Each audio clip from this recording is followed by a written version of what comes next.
Can you dig it, sucker?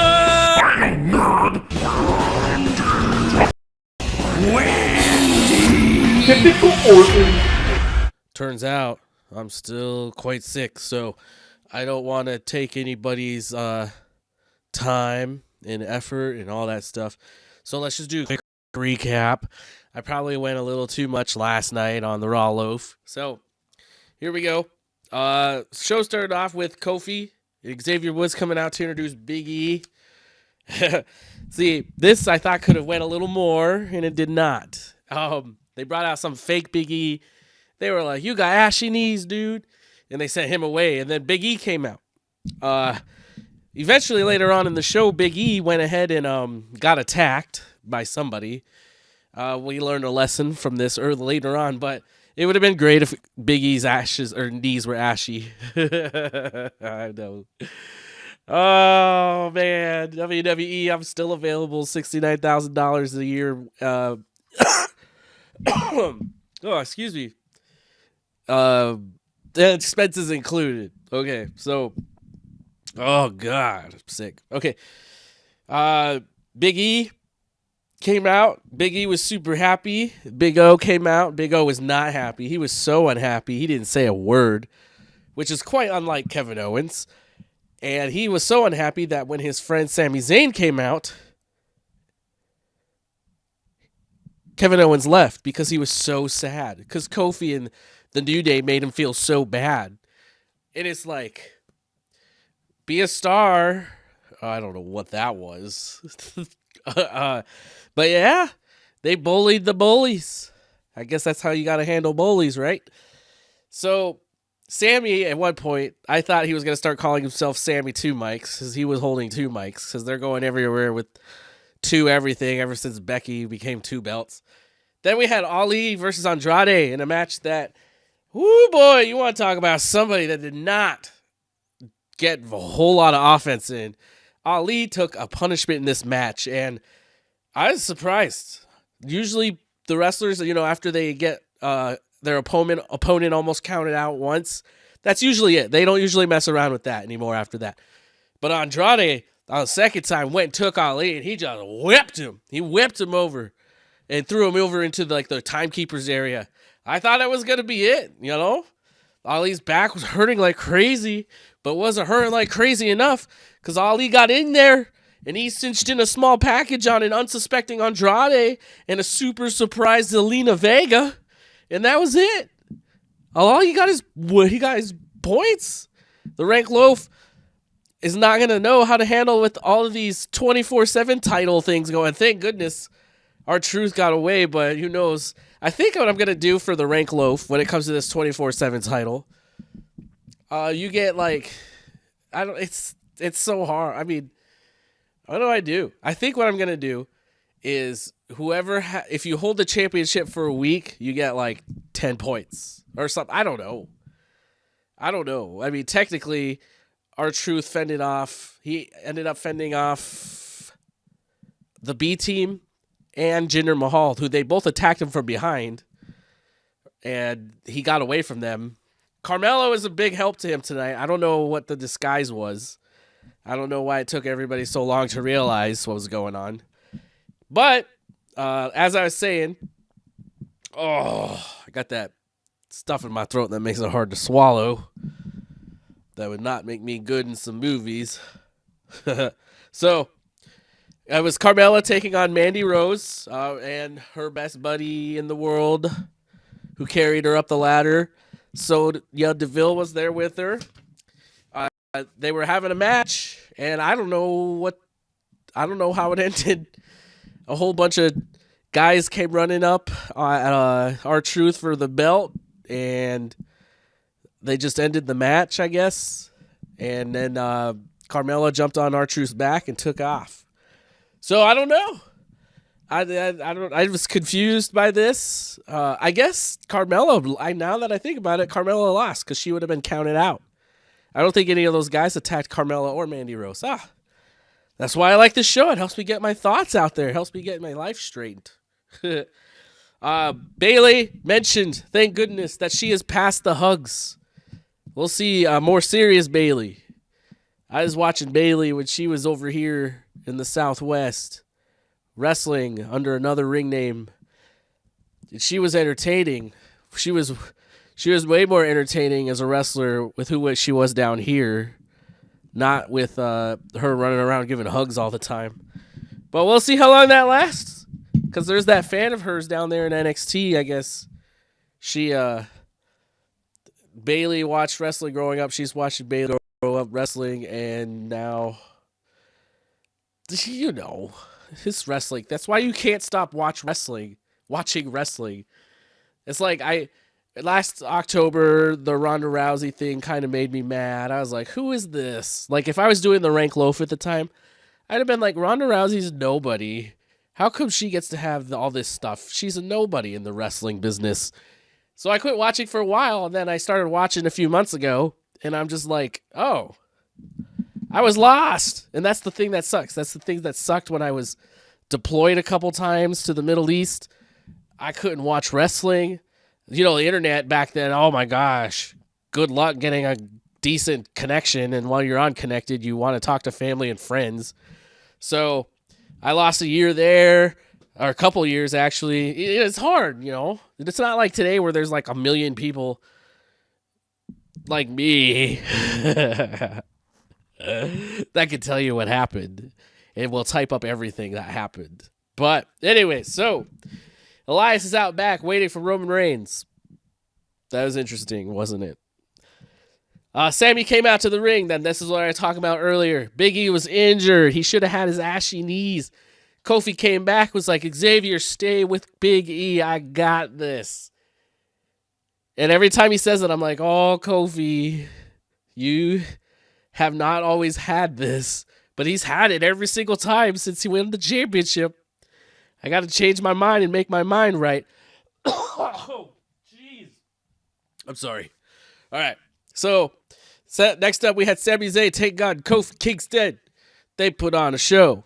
But my question again, I even tweeted to Sami Zayn to WWE and Kofi Kingston. I was like, how come Sami Zayn gets this match? First off, he's a wild card. He just gets to come over and have a match. I think he's a wild. I don't even know anymore. But he gets to come over and have a match. Sami Zayn had like 30 points. Roman Reigns has like 90. Baron Corbin has like 80. Like, there's all these other wrestlers with a lot more points than Sami Zayn. And why don't they get the matches? It makes sense. I don't know. WWE, I'm holding you accountable. One day, one time, some way when I figure things out, there's going to be a lot of people watching. And hold on, let me refresh this in case somebody's actually trying to talk. But yeah, people are going to be like, what the F is this? And I'm hoping, the true hope, oh, there's Stud Ice. Hey, I see it now. Oh, no, I'm not. Yeah. Hey, Stud Ice. Sorry, the chat wasn't working. But where was I at? Oh, yeah.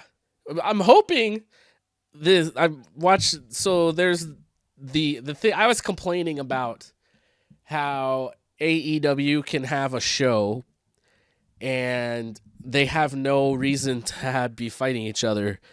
The Double or Nothing show was about as interesting to me as a UFC fight.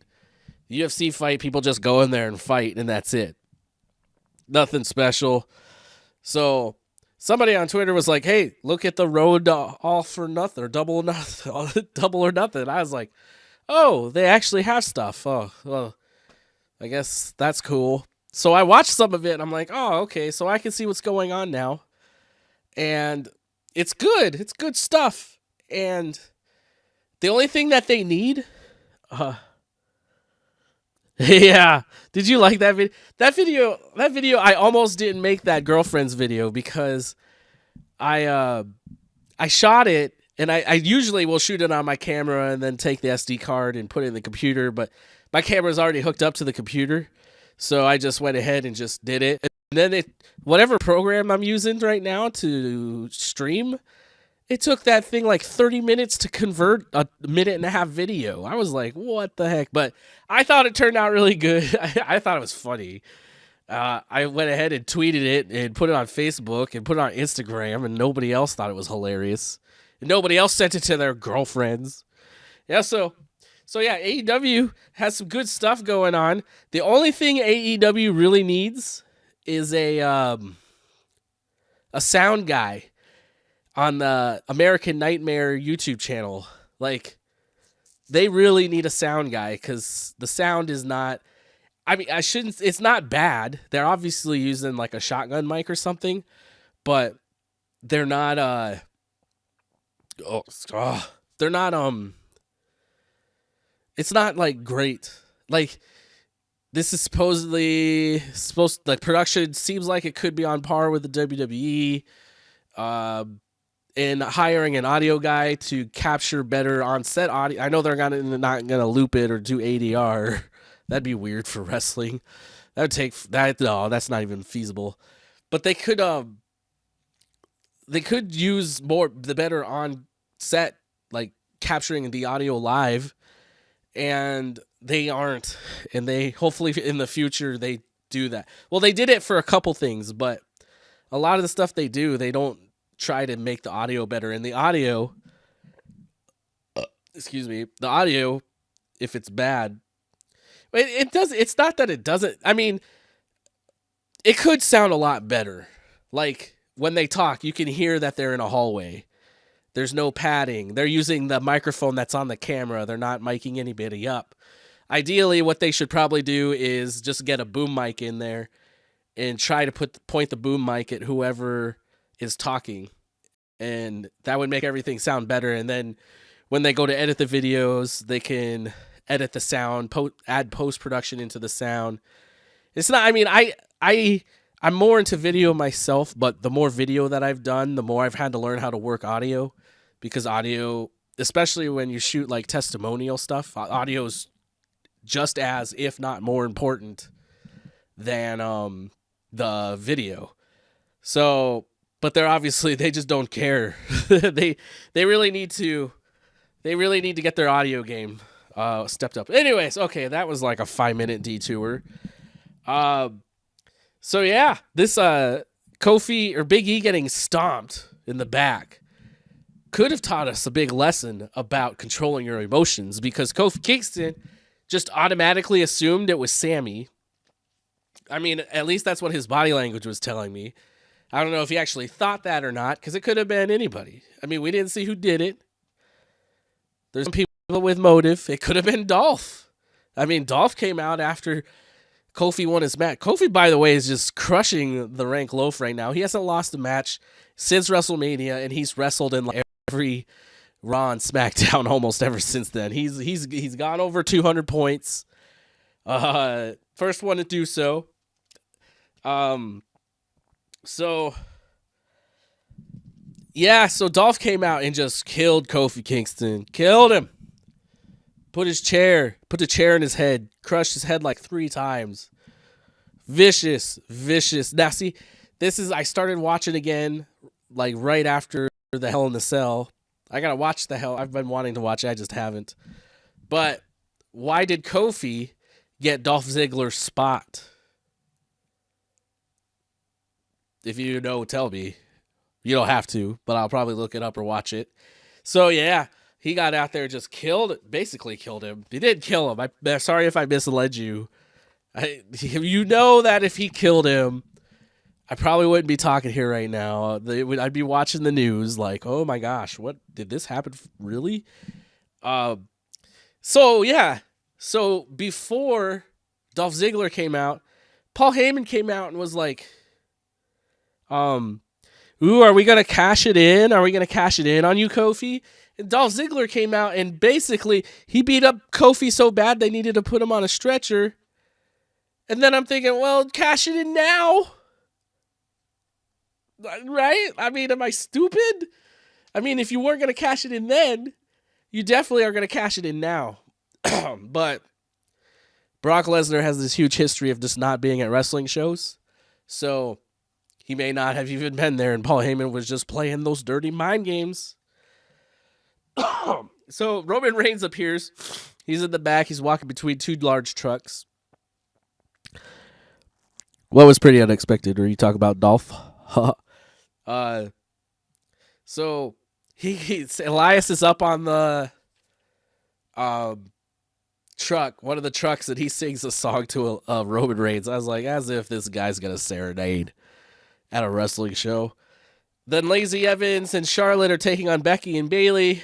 Some guy on Twitter was trying to tell me that Becky didn't beat Charlotte, but I saw Charlotte get pinned by Becky at Money in the Bank, but whatever. So I started thinking, I'll save the. Yeah. I figured if he doesn't cash in this week, if Brock doesn't cash in this week, he's not going to cash in for like till SummerSlam. Because, he appeared, he didn't do nothing, so he'll wait. So I had this thought during the tag team match between Becky and Charlotte and Bayley and Lacey Evans. So the ref had caught Charlotte. She grabbed onto the rope when she was pinning Becky to help her try to pin Becky. And I was thinking, so the ref caught her and she doesn't get any reprimand for it. What if the ref is allowed to slap the wrestler that tried to cheat to win? Because if the ref didn't catch her, she would have gotten she would have gotten the pin, and she would have won. And no, they don't reverse matches, but like once in a blue moon in the WWE. But what if the ref was just allowed to go, psh, don't do that again, or something? They should get fined or something. I mean, I don't know. That's just me. To me, the balance isn't there. If you can cheat and not get caught and win from cheating, and then nothing bad happens to you, but if you get caught cheating, I mean, you don't get to win, but you were cheating. The ref should just be able to go, pow, or something. I don't know. Just the ref just, bah, and the ref just can say, how dare you try to undermine my authority, or something. I don't know. Let me know what you think in the comments below. But anyways, Becky and Bayley won. Ooh, I forgot to write down how they won. I don't remember, but they won. I remember because I had to put the points on the sheet. R-Truth, like I said earlier, fends off Jinder Mahal and the B team. He actually escaped tonight with the championship, the 24/7 championship. Good for him. Ziggler comes out and he stole Justin Timberlake and the NSYNC song, It's Gonna Be May. Oh, I'd love to sing it for you right now, but I'm sick. He was out there just going, it should have been May. All of Ali and that guy Kofi were in Elimination Chamber in that pay-per-view. It should have been me. Oh gosh, that actually kind of could have worked, but I'm sick. Did I really just try to do that? Yeah, you would think. The title switched hands like 5 times or 4 times or whatever. And it is like, but he was pretty proactive of trying not to get beat. If he should have just not showed up. I mean, I guess as a wrestler, you have to show up, but can't you just go to the boiler room if they have those anymore? I haven't seen a boiler room brawl in so long. I don't think they have boiler rooms anymore. But yeah, Ziggler was just like, it should have been me. It should have been me. And it wasn't him. But he had tears in his eyes like the whole time. I kind of felt bad for him. Okay. So finally we come to Elias and Roman in a Money in the Bank rematch, which is more important than Kofi's matches because this is the main event.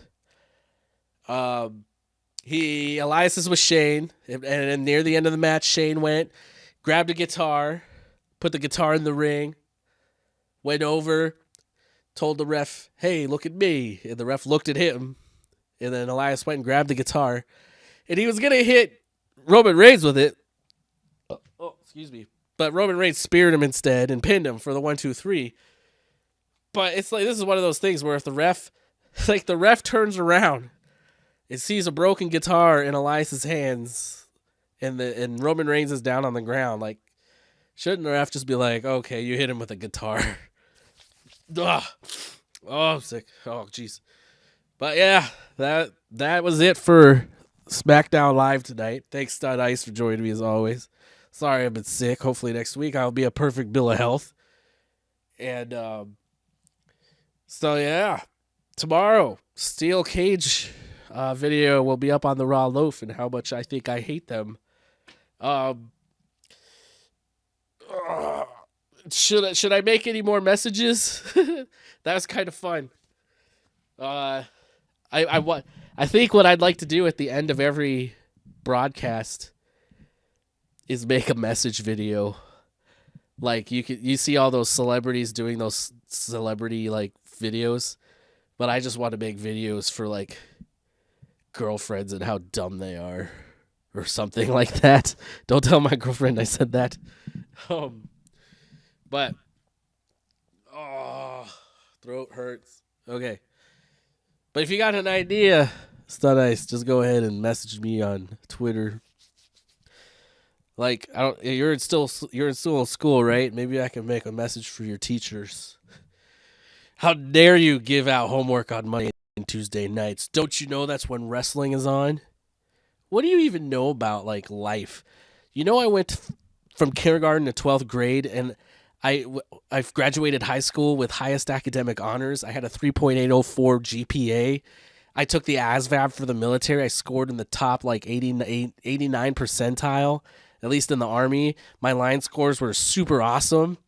And you know, of all of that information that you taught me from kindergarten all the way till I graduated high school means nothing.